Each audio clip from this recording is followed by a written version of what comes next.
I'm delighted to be here today with Dr. Tom Sanford. Tom is a urologist practicing in Honolulu, Hawaii, but we're not talking about urology today. We are talking about cycling safety because in addition to being a doctor, Tom is a serious athlete.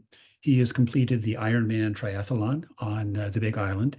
He swam for all 4 years competitively at Dartmouth and set a number of school records there. And he is a serious cyclist. He has published an article that we'll talk about a little later in JAMA, the Journal of American Medical Association, on cycling safety. And he has completed double centuries, 200 miles in a single day in mountainous terrain, which impresses the heck out of me. And also, Tom, is it true you once cycled over several days between California and Minneapolis? Quite a bit more than several days. That took me 20 days, but yes, I did some bicycle touring between those two locations. Well, that impresses me. Thank you for joining me today. Thank you for having me. And full nepotism disclosure here, you may notice that Tom and I have similar last names. Tom is indeed my nephew, but I'm not interviewing him because he's my nephew. I'm interviewing him because he is a smart doc. Thank you. So first question, Tom, just in general, somebody's going abroad, they're going to be cycling. What are some general tips you would have to keep them safe during that activity? Yeah, well, I think the first and most important question is, where will you cycle? And if there's a choice in location where you're planning to go, so if cycling is going to be an important part of the activities you do when you go abroad, and you have a choice about where to go abroad, you can look at some places that are much safer than others. If you look at the top of the list for safety is Denmark and the Netherlands. Both of those countries have invested heavily in infrastructure, and a lot of people there ride bicycles, and so there's a big culture around cycling. So the rates of injury in those countries are much lower than other countries. So some places don't have the same level of infrastructure. For example, Thailand or South Africa, they have much higher rates of both injuries and fatalities per unit traveled compared with a country like the Netherlands or Denmark. So if you have a choice, there are places that are much safer if cycling is going to be an important part of what you do when you're abroad. But anywhere you go, there are things that you can do to keep yourself safe. So the most important thing is, to the best of your ability, separate yourself as a cyclist from cars. So a dedicated bicycle path is really ideal. So even though Washington, D.C. may not be the pinnacle of cycling safety, there's a trail there called the Capitol Crescent Trail, which runs through a lot of the most important parts of DC. So if you have a choice to take the Capitol Crescent Trail versus ride on street roads, you're going to be a lot safer on the Capitol Crescent Trail. So the most important thing is to separate yourself from cars, and bicycle paths, dedicated bicycle paths, are better than bicycle lanes, but bicycle lanes are better than no bicycle lanes. And if you're riding on the shoulder, it's better to have a wider shoulder rather than a smaller shoulder. So the more you can separate yourself from automobiles, the better. Especially when you're abroad, it's important to understand the local, not only just the laws, but the culture around cycling. So, and that gets into how safe it is. Like there's places in even in the United States where cycling is more dangerous than other places, with similar infrastructures. So you could say why, and we think it's some of it to do with just the respect for cyclists and the culture around cycling. And so it's kind of good to understand what is the culture and what are the laws. Obviously, you do want to know about the traffic signs and follow them when you can. And it's good to just be visible. It's good to just have bright clothing on, and use all the when you're signaling yourself in traffic, to be big. Don't be small. Don't be subtle. Be big motion, and then predictable. You want to make sure that then that kind of goes along with following the culture and the customs. If the culture is to point or use specific hand signals, you want to know that, because people will be familiar with the customs wherever they are. And Sure. then the most important, and then you just got to stay alert, you know. You just got to realize, especially if you're cycling around cars, that there is a risk, and that having a situational awareness will always help you. Okay. Well, you kind of answered my next question. I was going to ask, as a general rule, is it more safe or more dangerous to cycle abroad? And it appears the answer is it depends. It's It safer in really depends. countries like the Netherlands and Denmark, but is more dangerous, excuse me, in some countries. It really does. It really depends. Mhm. And having done some, actually spent quite a bit of time looking into how dangerous is it to ride a bike, Mhm. it's not such an easy question to answer. So what you have, the most important thing is not the absolute number of injuries per country, because that's going to depend on whether or not people are riding and how they're riding. So obviously, if you're doing Red Bull's Rampage mountain bike race, you're at an increased risk relative to the person who's on a dedicated bike lane just going to work. Right. So uh, getting data on ridership is quite challenging. So the metric that's most important is either injuries or fatalities per unit traveled. And that's Mm. usually the most common metric for that is per 100 kilometers is kind of the standard. And so just to give you an example, the US is about 10. It's Right, 10 what per what? it's 10 deaths per 100 million kilometers cycled. So that's a metric. So the Netherlands and Denmark are both about 1. Wow, really a whole order Yeah. of magnitude.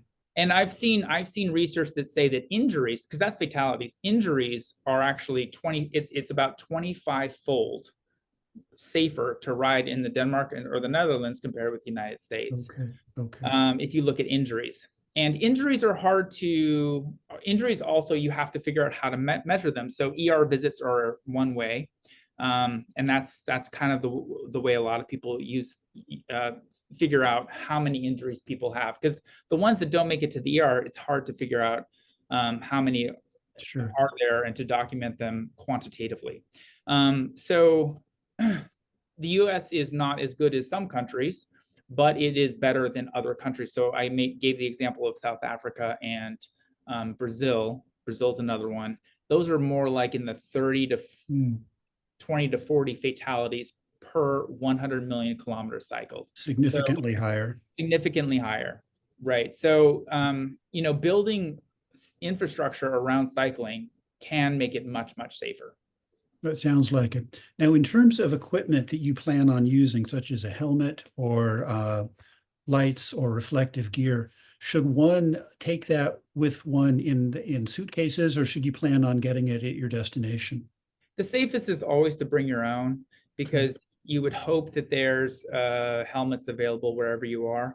But especially in a country that's potentially outside of the Western world, you may not know what the quality of the helmet or protective gear that you're wearing is, and if it Okay. adheres to standards in the West. So it's always the safest to bring your own. But if there are space constraints, if you're in the West, it's pretty easy to find a helmet to either buy or rent. Whereas if the further off the beaten path you go, the better idea it is to bring your own. So you're thinking Western Europe, you could probably find a lot of stuff there. Oh yeah, yeah. In Western Europe and the United States, helmets are measured up into a certain category. So Okay. they're all about similar safety. They've all been tested to a certain safety standard, whereas that may not be true in somewhere that's really rural. Okay. So it sounds like if you're going to a low income country, it's all the more important to pack pretty much everything you think you would need. Yeah. Okay, good, good. True. One thing I see, and I live in Seattle, as you know, one thing I see is people riding around on bicycles or other with music, with ear pods, listening to music or who knows what. Is that a good idea? It's definitely not a good idea. Um, uh, and if you're going to ride with an earpiece, only one. In many places, two is actually illegal. In many Oh, places in the United States, two earbuds is not oh, permissible by law. Yeah. So if you're going to do it, definitely one. Um, but some of us have done this before. If you're going to do it, again, you want to do it. We're in a place that's a lot safer to ride. You don't want to do that in the middle of traffic. That's just, you're just asking for trouble there. Yeah. Okay. Good. Good. And now you published this article in JAMA. Can you talk a little bit about what you found in that in terms of traffic safety, including different age groups? Well, what we were trying to do is to figure out a trend that we found in the United States between 1998 and 2013, where injuries, ER visits, went way up in adults. They went down in children, and they went ER visits due to bicycle injuries. ER visits due to bicycle injuries decreased by about 50%, and injuries due to in children, they would decrease by about 50% in children, and they went up by about the same quantity in adults. So the question was, what was going on and why was that happening? And we think it's due to ridership changes. I heard a quote that I thought characterized the issue quite well, which is, as cycling decreased as a pastime, it increased its popularity as a sport. So less children cycling, for better or for worse, and more adults, and particularly older adults, were cycling. And it seemed like adults above 45 had a much higher rate of getting hospitalized if they, or either seen in the ER or hospitalized if they were injured in a bicycle accident, which, it's not news that older individuals are at higher risk of injury if they get into an accident. But we think it's basically the result of a change in ridership that we saw that trend. Okay. Well, I've seen touring groups advertised for older people, even seniors. So I think, would you say it's reasonable to assume that if that's a trend in the US, it may be a trend in other countries as well? It's an interesting question, because you don't necessarily see the same trend in Europe, but cycling has been much more popular in Europe than it was in the US. The US seemed to kind of find it, or become more interested in it as a sport relatively recently compared with Europe. In Europe, there's a much more a big cycling culture, so that the trend isn't worldwide. That seems to be more of a US phenomenon. But it does seem to be related to what some have called the mammals, the middle-aged men in Lycra. Because you see like you mentioned, you see in Seattle or other major cities, you see more groups of large groups of people who ride together on the weekends. And a lot of them are in their middle age. They're somewhere between that 50 and 70-year age range. So I'm going to tell that acronym to everybody I know. yeah. Yes. Well, good. Well, summing up, sounds like most important, first thing to think about is, do you have a dedicated space to cycle in? Ideally, a bike lane, something set apart from traffic.